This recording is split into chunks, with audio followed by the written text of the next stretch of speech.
Quem gosta de música clássica, e particularmente de Beethoven, provavelmente já assistiu a um filme muito bonito da década de 90, 94, 95, por ali, chamado Minha Amada Imortal. Você conhece esse filme? Já assistiu? Comenta para mim aqui, para eu saber. Se você assistiu, você deve lembrar da cena inicial. O filme abre no momento do funeral de Beethoven.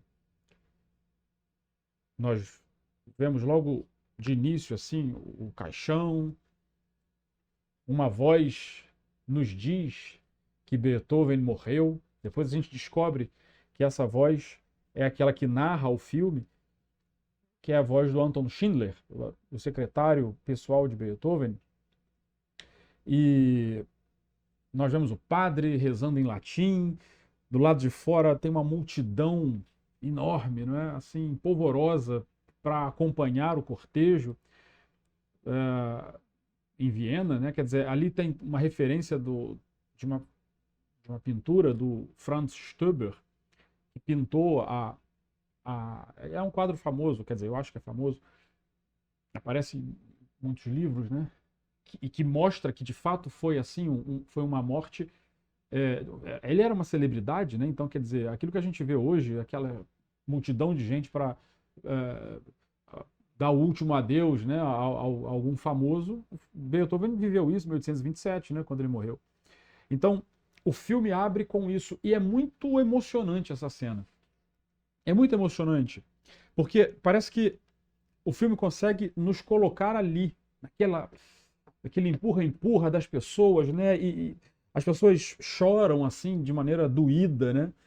E a gente parece que vai para dentro do filme e vivencia um pouco daquilo, né? É muito emocionante.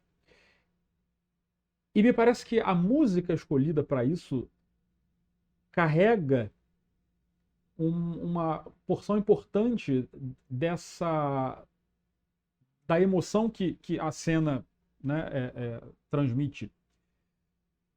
Porque é uma música que alterna intensidade com suavidade. É uma música que, ao mesmo tempo, é um brado. Começa com um fortíssimo, assim, o coro cantando. E tem o contraste do diálogo com os solistas. Né? Os solistas sempre intercalam com o coro. Então, tem aquela massa coral e depois aquela voz solitária. A orquestra toca com força e depois suavemente. A música tem uma intensidade própria, tem um drama, ao mesmo tempo é um pedido de misericórdia, é um pedido de piedade. Ela carrega a sacralidade própria dela, da música, que ao mesmo tempo é, é bastante típica da cena. Um funeral tem esse aspecto religioso, né? Assim, esse aspecto sacramental, né? Tem essa coisa. E a música não poderia ser melhor.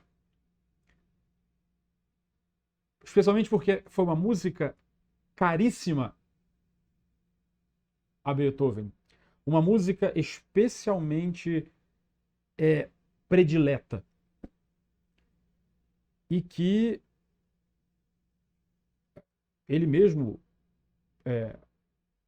registrou no início da página, na partitura, na página correspondente ao que se canta no filme. Porque foi precisamente o início dessa música, dessa obra grande que se toca no filme. E na primeira página da partitura ele escreveu a frase do coração, ou seja, essa música veio do coração, que ela possa voltar aos corações, que ela possa ir aos corações. É uma cena extremamente bela. Veja. Minha amada imortal, Versão brasileira, Sérgio Moreno.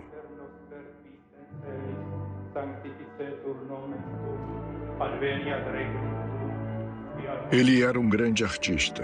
E quem mais poderia estar à sua altura? Ele era um artista e vivia apenas através da sua música. As agruras da vida o feriram profundamente. Então ele agarrou-se à sua arte, mesmo quando os portões por onde ela adentrava lhe foram fechados. A música lhe falava além dos ouvidos ensurdecidos, quando ele já não mais podia ouvi-la. Ele levava a música em seu coração.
Bem, mas esse vídeo não é sobre o funeral de Beethoven.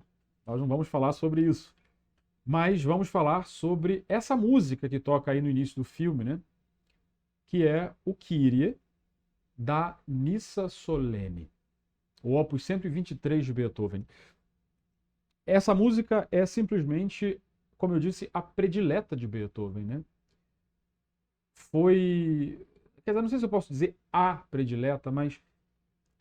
Bom, o que a gente encontra, né, nas biografias, enfim, em documentos, é que, de fato, Beethoven considerava esta missa a sua maior obra.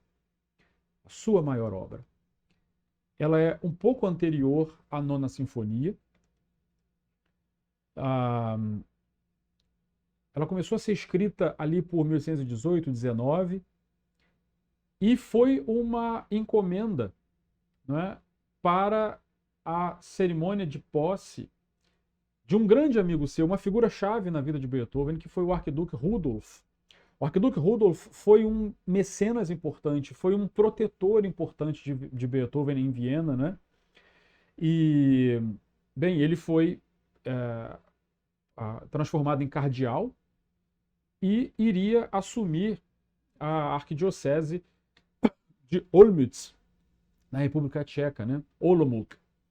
E isso ocorreria em 1820, em maio de 1820, e foi encomendada então a Beethoven uma missa, né, para ser executada de fato na cerimônia, na missa, né, nessa catedral, né, na catedral, aliás, dessa cidade.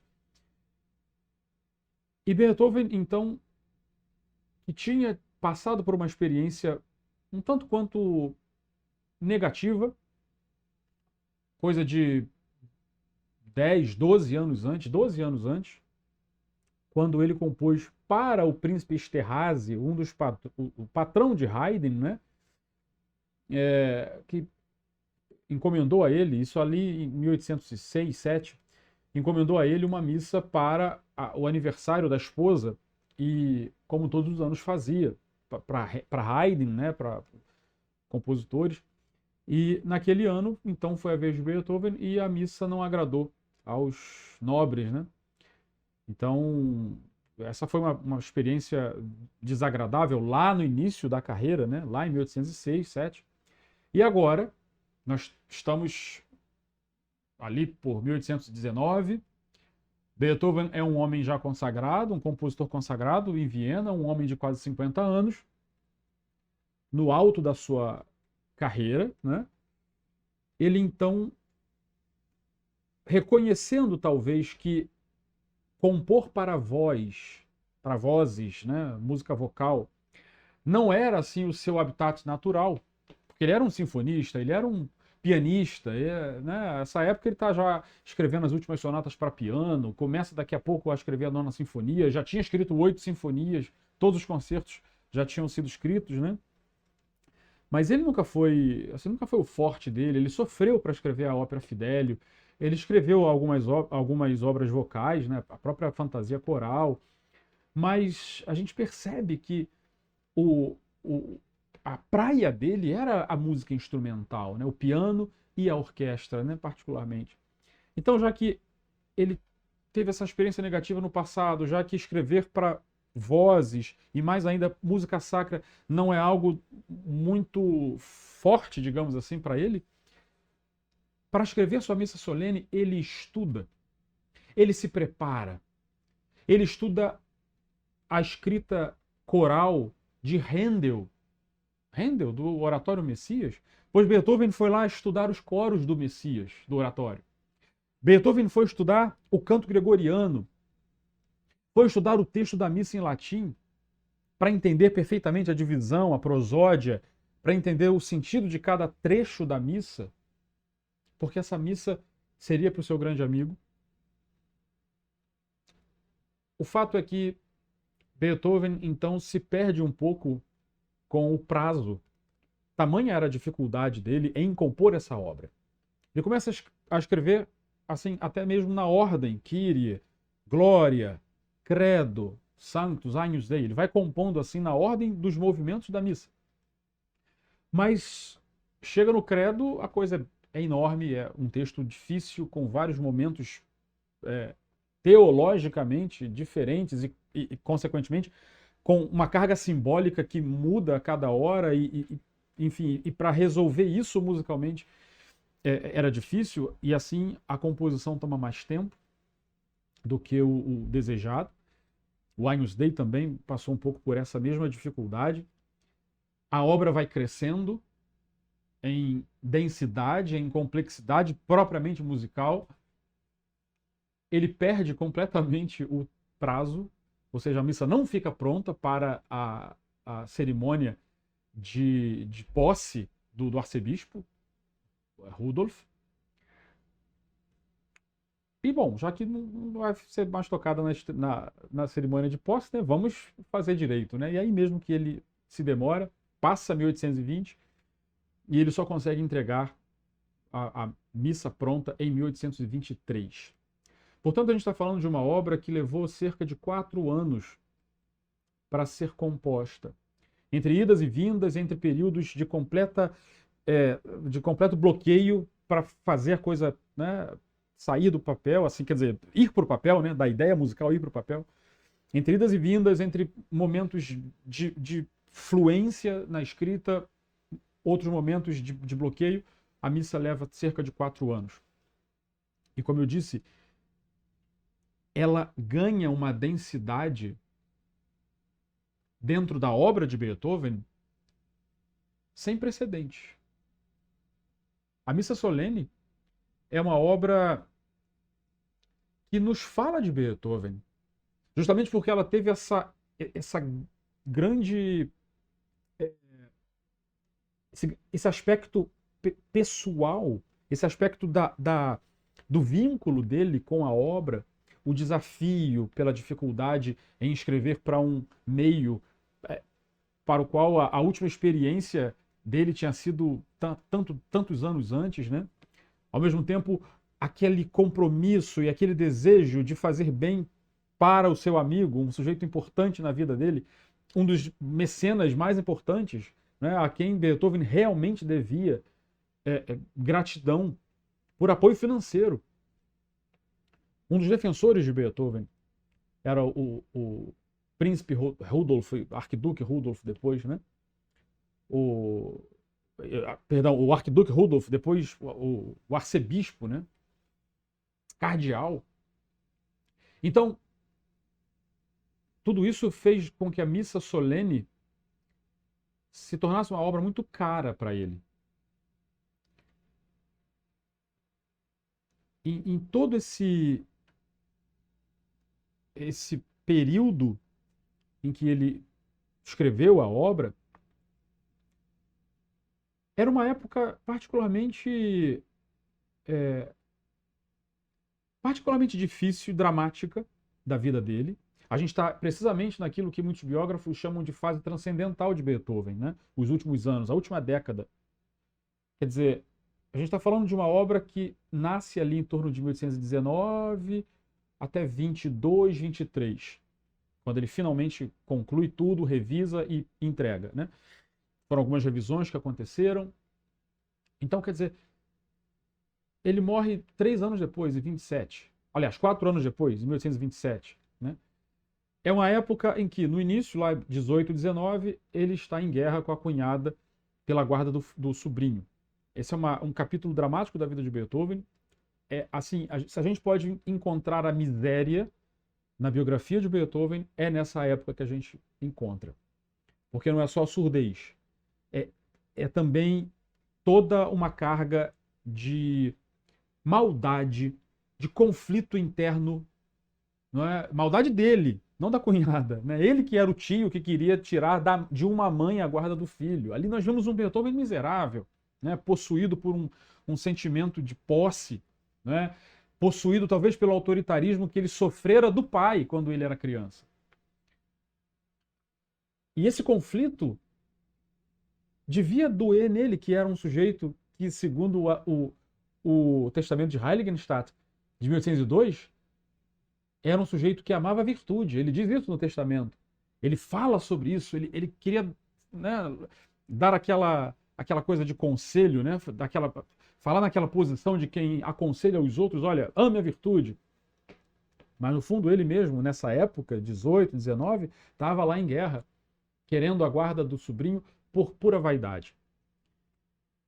Esse mesmo Beethoven estava prestes a compor a Nona Sinfonia. Estava prestes a compor as últimas sonatas, estava prestes a compor os últimos quartetos de cordas.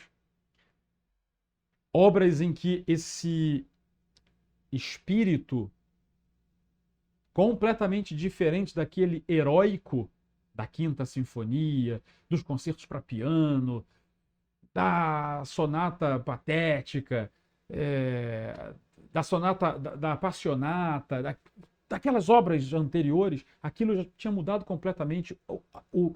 A atmosfera de Beethoven agora é outra. E se de fato, então, Beethoven teve essa fase transcendental, como os biógrafos dizem, a Missa Solene é a obra mais característica. Porque, de fato, nós estamos diante de uma obra religiosa em que vários aspectos simbólicos que são apresentados no texto, o texto da missa, esse encarnou pelo Espírito Santo, et incarnatus est. Ressuscitou ao 3º dia. Senhor, tem de piedade de nós. Cordeiro de Deus que tirais o pecado do mundo, dai-nos a paz. São frases, são contextos bastante distantes de um Beethoven que não era lá um exemplo de religioso, não era um sujeito piedoso, devoto, não era. Então, quer dizer, Beethoven se força a entrar nesse universo de uma música que é litúrgica, que é para a missa, não é para o concerto. Acaba virando uma obra para concerto, praticamente. Mas ela originalmente foi pensada para a missa. Então, a gente vê esse Beethoven entrando nesse universo à força mesmo. Tentando, assim, extrair do texto toda a sua força dramática, toda a sua força simbólica. E ele faz isso à base de luta, né? Com todas as referências do passado, com tudo que ele pôde aprender nesse processo de pesquisa, digamos assim. E o resultado disso é uma obra extremamente... Veja só, eu falo extremamente porque é isso. É ao extremo. É extremamente bela, profunda, densa, complexa do ponto de vista da composição, quando a gente quer estudar assim profissionalmente, né, musicalmente, a gente quer estudar tudo que tem aqui dentro. tem lá suas dificuldades, mas do ponto de vista da apreciação, da escuta, é sim uma obra exigente, porque dura lá sua hora e meia, né? Tem vários momentos, tem vários climas diferentes, então isso, de alguma forma, pede um ouvido que, não que seja profissional, mas que seja atento, mas que seja disposto a atravessar, né? Atravessar essa obra. Então, é sim uma música que é especialmente intensa em toda a sua carga emocional, em toda a sua carga simbólica, mas absolutamente compensadora, porque nós encontramos uma matéria, um material sonoro belíssimo. O aspecto simbólico em cada momento é muito nítido, e isso traz uma beleza poética para a música, entende? É algo parecido com a experiência de você parar diante da Pietà de Michelangelo e admirar aquilo. Pensar que aquilo um dia foi mármore. Era só uma pedra bruta e de repente está ali uma figura quase real, quase humana propriamente, assim, né? Quase duas pessoas de verdade ali, de tamanha é a precisão, tamanha é a perfeição, né? Mesmo que a cena em si não te fale muito, se você não acredita naquilo, mas independentemente de crença, a matéria daquilo, a substância daquilo é belíssima, o resultado artístico daquilo é belíssimo, é o que acontece na missa solene. Ah, mas eu não gosto de missa, não importa. Escutar essa obra é uma experiência absolutamente emocionante e transformadora, eu acredito nisso. Pelo que tem nela. Por ela mesma ser o resultado de um esforço e de um ideal. Beethoven, no fundo, queria sim despertar um sentimento religioso, mas aos moldes dele, não confessional necessariamente, mas algo religioso. Né? Ele escreve em alguns trechos com devoção, como expressão de andamento, de expressão musical. Não tem andante con moto, por exemplo, né? Andante com movimento, allegro, vivo, não tem essas palavras? Beethoven escreve com devoção. Ou seja, é realmente uma obra especial para o coração de Beethoven. Tem um trecho que eu acho muito bonito, para te dar um exemplo assim, né, desse aspecto simbólico da obra, que é a introdução para o Benedictus. Bendito que vem em nome do Senhor. Benedictus qui venit in nomine Domini. Beethoven faz algo completamente novo, ou pelo menos inusitado, para uma missa. Ele escreve um baita solo de violino no lugar onde o coro devia cantar. Ele faz isso como uma espécie de introdução. Só depois o coro entra cantando, né? E esse solo que começa lá no agudo, agudíssimo do violino, mostra uma melodia que vai descendo, como se realmente fosse alguém que desce do alto, do céu, bendito que vem, alguém que baixa. Escuta isso.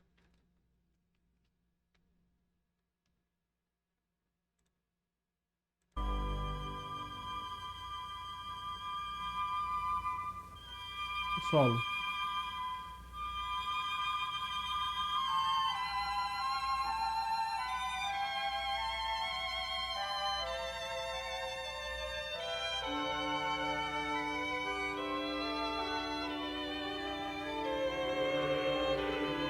O coro entra ao fundo, Benedictus.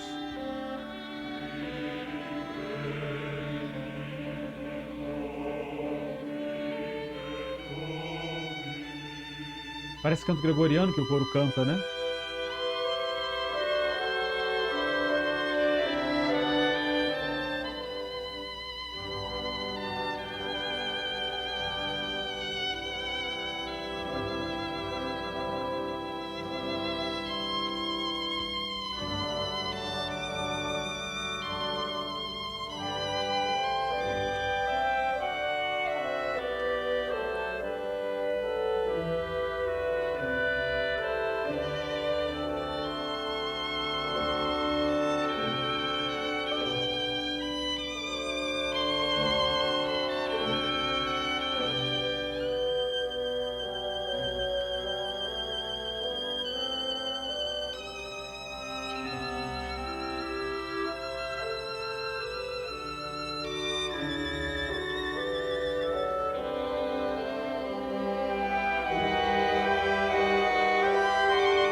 Esse é o Benedictus.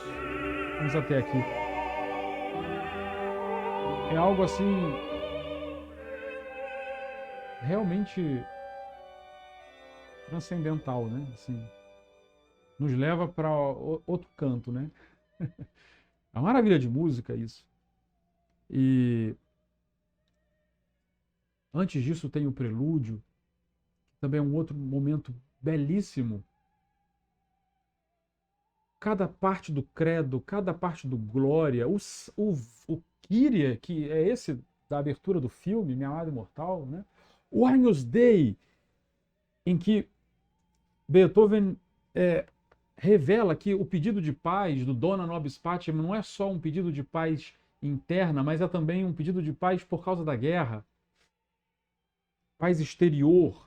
Quer dizer, Beethoven coloca tudo nessa música. Beethoven parece que está certo de que está escrevendo para a posteridade, ele não está escrevendo só para a missa do seu amigo, né? Quer dizer, já que perdeu o prazo, né? Já que não vai ser tocada mais na missa lá de 1820, vamos deixar que essa obra fale com a humanidade inteira, né? Por isso que ela fale aos corações. Isso que veio do coração, que vá aos corações, que chegue aos corações. Enfim, a experiência de escutar a missa solene me parece ser algo especialmente emocionante, transformador mesmo, assim, algo que mexe. E exatamente por isso eu escolhi essa música, essa obra, com suas 400 páginas de partitura, 1h30 de execução. Eu escolhi exatamente essa obra para escutar tintim por tintim, em detalhe, assim, com calma, parando, comentando, voltando, no meu retiro musical de carnaval desse ano. É o contraponto. Se você está assistindo esse vídeo antes do carnaval, saiba que ainda dá tempo de você participar nos dias 16 e 17 de fevereiro. 16 nós vamos escutar a missa solene. É uma escuta guiada, né? Ou seja, eu te ajudo a perceber todos esses detalhes. Eu vou te contar a história, eu vou te dizer o que tem por trás, né, de cada trecho, como entender cada trecho, e depois a gente vai escutando pedaço por pedaço, entendendo ela toda, percebendo os detalhes todos. Depois, no dia 17, a gente assiste a ópera Turandot, de Puccini. Vamos assistir a ópera completa, vamos ler o libreto, eu envio o libreto para você, você vai receber em PDF o libreto completo com a tradução. Nós vamos entender sobre a história, os personagens e depois assistir a uma produção completa dessa ópera no dia 17. Então, 16, a gente escuta a missa, 17, a gente assiste a ópera. Todos os anos é emocionante. Todo mundo sempre fala isso, né? Que é emocionante. Nós passamos uma tarde e noite, das 4 às 8 da noite, mais ou menos. É pelo Zoom, é online, você pode assistir em qualquer lugar. E a gente conversa, a gente bate papo num clima informal, mas aprendendo a escutar essas obras e a perceber os detalhes nelas. Mas acho que esse ano está mais especial ainda. Não só pela missa, né? Claro, muito pela missa, mas a ópera Turandot é também algo, nossa, de uma força impressionante, né? Nessun Dorma, aquela área famosa, né? Faz parte dessa ópera, né? Então acho que só pela área você já tem assim um grande motivo para conhecer a ópera inteira. Se você quer se dar de presente um carnaval assim diferente, aqui abaixo na descrição desse vídeo tem um link, clique nele e garanta o seu ingresso para o nosso retiro de carnaval Contraponto. Só repetindo, é online, você pode fazer em qualquer lugar, é ao vivo, nos dias 16 e 17 de fevereiro, das 4 às 8 da noite, mas você recebe a gravação também. Então, se você não puder participar de um dia ou em um momento específico, você não perde nada. Você pode assistir a gravação depois. Enfim. E além disso, ainda tem como bônus o acesso à minha Masterclass sobre a Nona Sinfonia. Eu fiz essa Masterclass há uns anos atrás e, enfim, essa Masterclass é vendida separadamente, mas ela vai de bônus para todo mundo que fizer o contraponto, justamente porque nós vamos falar da obra que é irmã da Nona Sinfonia, né? Irmã mais velha da Nona Sinfonia. Então, a Masterclass sobre a Nona Sinfonia, você já acessa imediatamente, né? Ela vai te dar também tudo isso que você vai viver com a missa solene, só no carnaval, você já pode antecipadamente vivenciar com a Nona Sinfonia, através desse bônus que você também recebe, tá bom?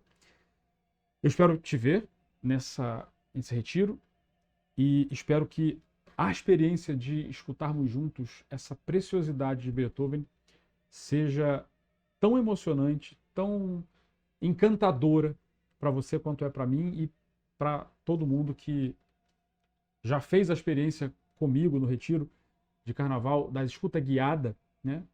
Mesmo que tenha sido com outras obras, que você viva isso que nós vamos viver lá nesse dia, ou seja, que você viva conosco, que você esteja conosco no retiro de carnaval. Muito obrigado por me assistir, um abraço e até a próxima.